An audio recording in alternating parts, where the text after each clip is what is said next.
Hey, you're listening to the right episode. If you wanted to know about the $30,000 phone call, and I'm your host, Steve Kyles, you're listening to the Loan Officer Leadership Podcast. We are powered by the Mortgage Marketing Animals. And Carl, the $30,000 phone call, my man.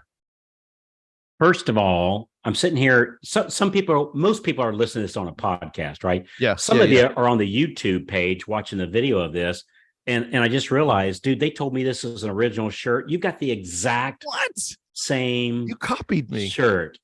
You got the exact same shirt as me. They told me this was the only one. So, all right, the $30,000 phone call. Yeah. And really, we could call it the $30,000 appointment. So I just got back from a small think tank. There's about, I think it was 14 of us. We do this from time to time. I haven't done one of these in a while, so it was nice to do one where it's an invitation only, and these are it was an impressive group, right? The people that are there.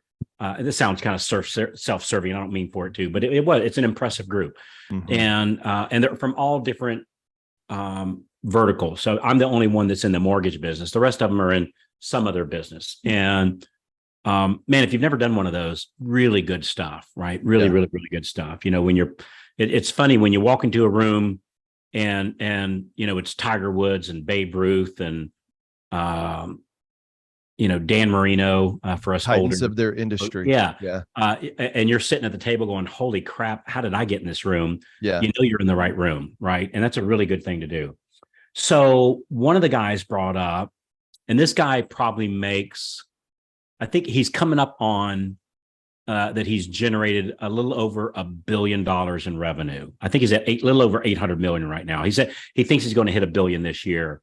Yeah. Of personal revenue. Now he's got expenses with that, but that's his own personal revenue. Anyway, this is a big guy, right? Yeah. A real big guy, high money guy.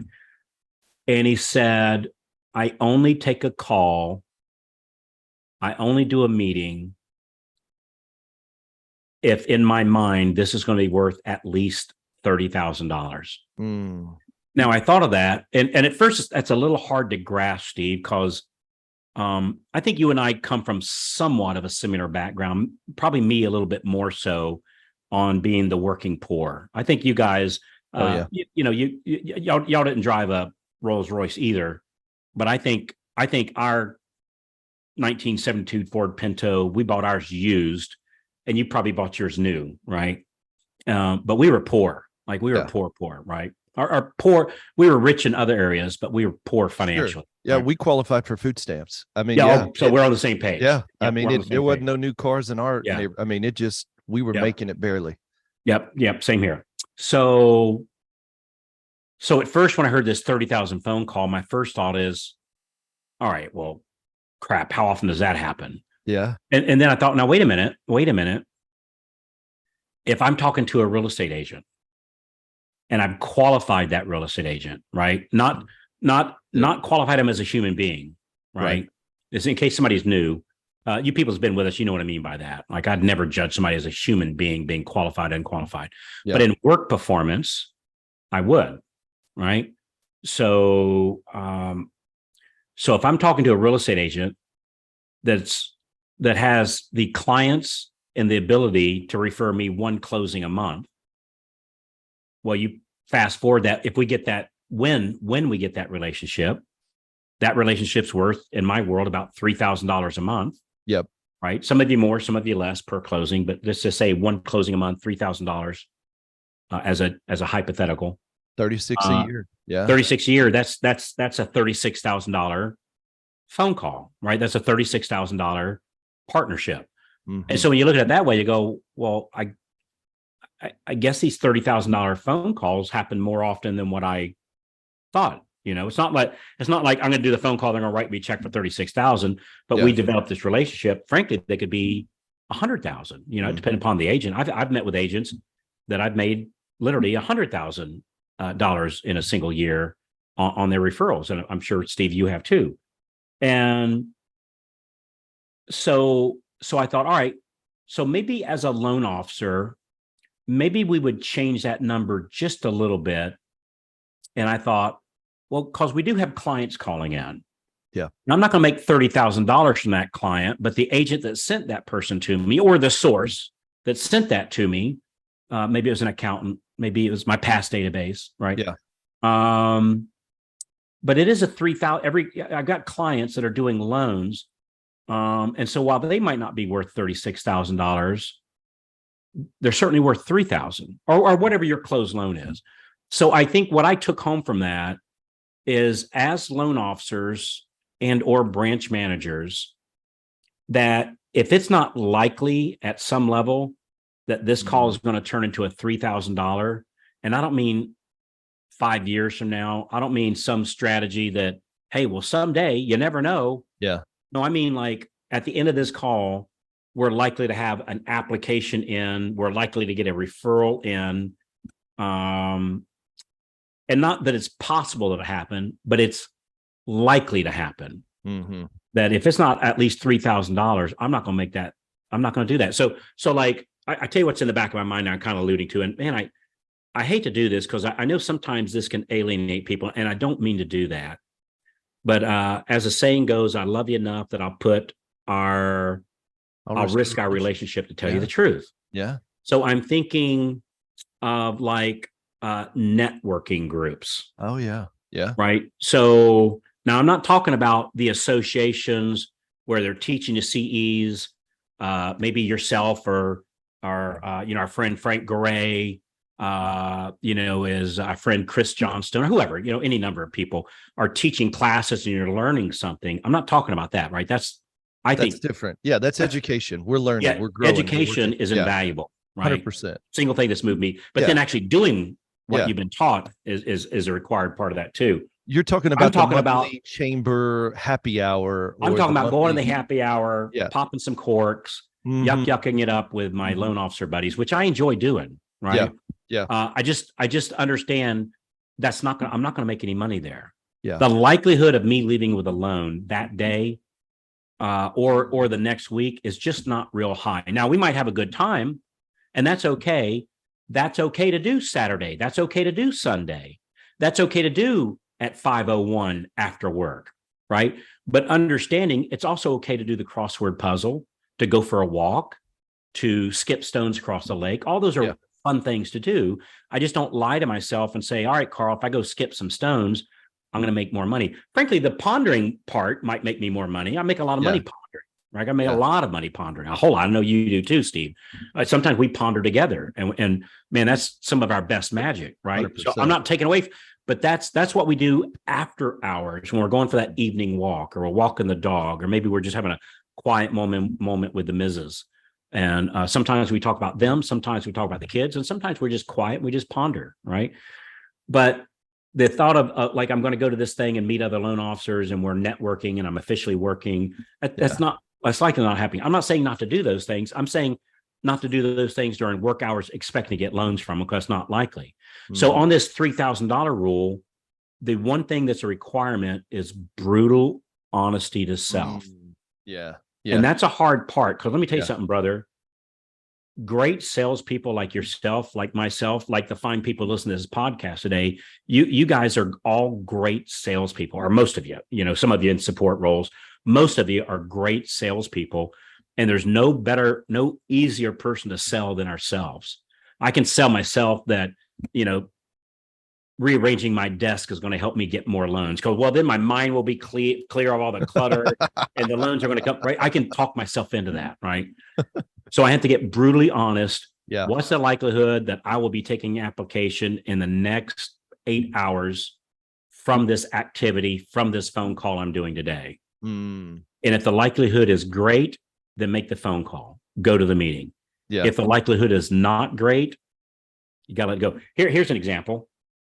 We talk about, working with the qualified real estate agents. Yes. All right. So let's say we grab an average 100 agents, right? We just randomly pick 100 agents. So when we talk about qualified, we're talking about there's 8 buyer sides or more in the last 12 months. Yes. Or even better, 4 buyer sides in the last 6 months. Which is, a lot of agents are shifting down, not up. So That's it's right. more So important than ever. you have to hang with the winners. That's right? it. Not the ones waiting for things to get back to normal. Right. Yeah. This is normal. Right. Yeah. So uh, of those that are qualified, if I grab a random 100 agents, how many would you guess of that 100? We just randomly grabbed the phone book and or we went to the Realtors Association, or we went to 100 open houses. How many of those agents that we meet out of 100 are closing 8 buyer sides more in the last 12 months, would you guess? Well, that's not a guess. I would say it's 4 to 5%. That's right. That's because right. and I'll tell you why, because 10% close more than 10 transactions a year, but it's buyer and seller sides.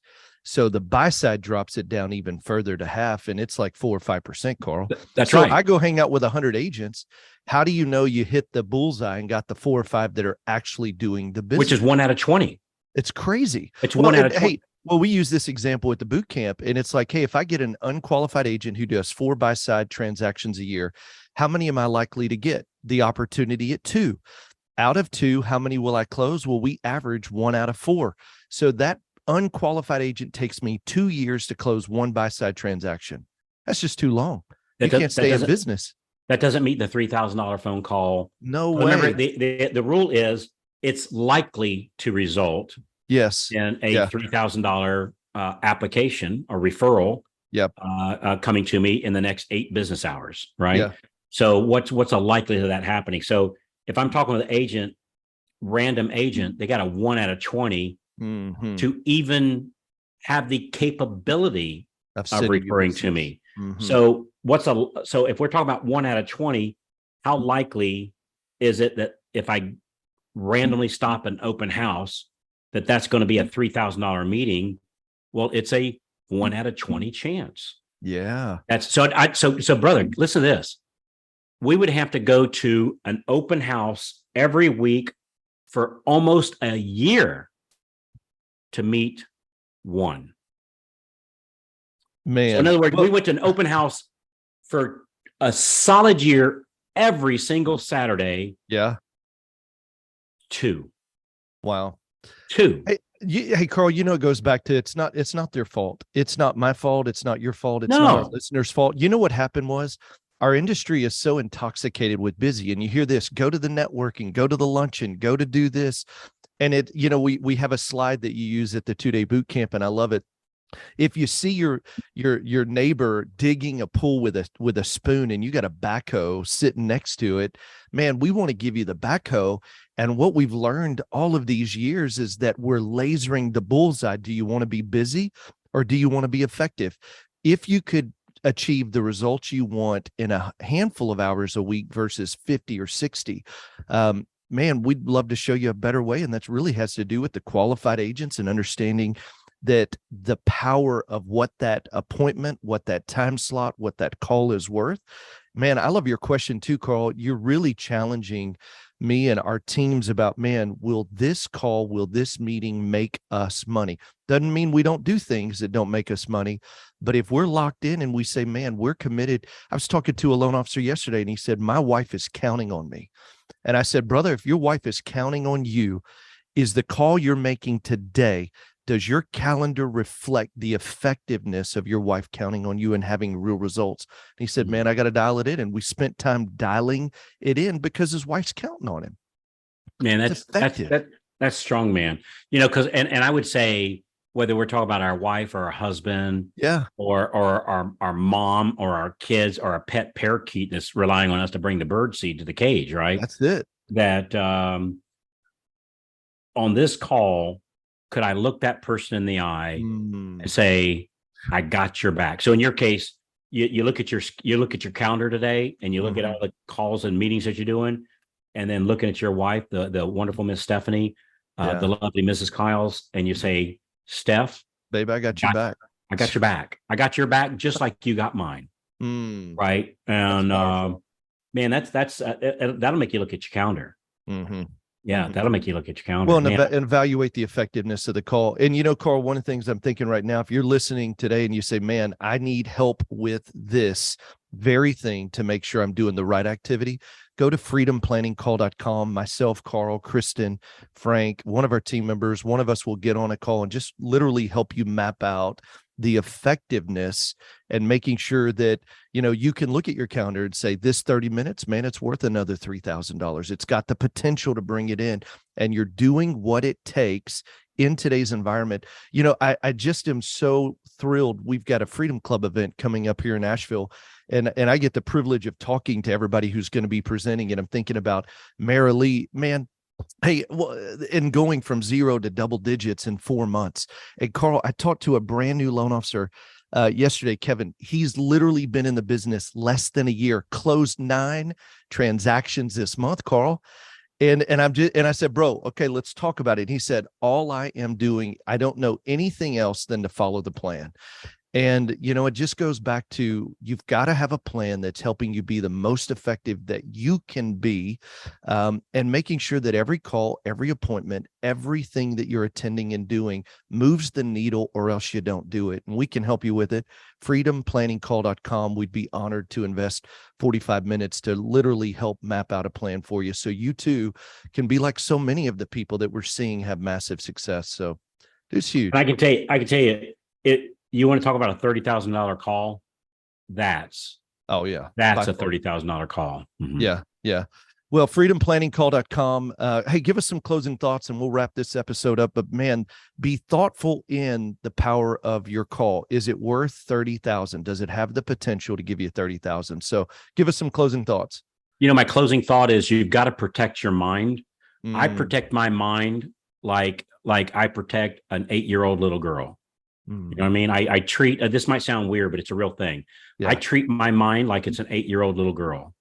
And if I wouldn't expose an 8-year-old little girl to this situation or this thing, or the way people are talking to me this way, or wasting my time, I protect it. I protect my mind. That's why I'm very careful of the news that I watch or don't watch. I'm protective about the books that I read, the thoughts that that are put in front of me, the places where I might be tempted to go. I do. I don't know if I've ever shared that with you. It sounds kind of weird, but that's a powerful illustration. I protect my mind like I do my little Alexis when she was 8 years old. And if you're trying to bring crap into my head, my world, not on my watch. Not going to happen. You get between me and my 8-year-old girl, man. It's not going to turn out so well, right? Yeah. Let you bring in awesomeness. You're my new best friend. That's right. And so that's what you have to treat your mind like it's you're protecting it like nothing else. And the time, your activities, what you're doing, you just have to be real honest with yourself. The hardest part is being absolutely honest and go, this is a good use of my time. Because sometimes we think busy work is better than doing nothing, and nothing can be further from the truth. Busy work will keep you from something. That's right. And when we had those vacuums, we go, holy cow, I got a vacuum here. I better get to it. I better figure out what do I need to do to get that $3,000 call. So freedomplanningcall.com, and we'll walk you through it. You're awesome, Steve. Appreciate you, brother. All right, man. Hey, remember this. Anything worth doing is worth doing badly. Just get started. See ya.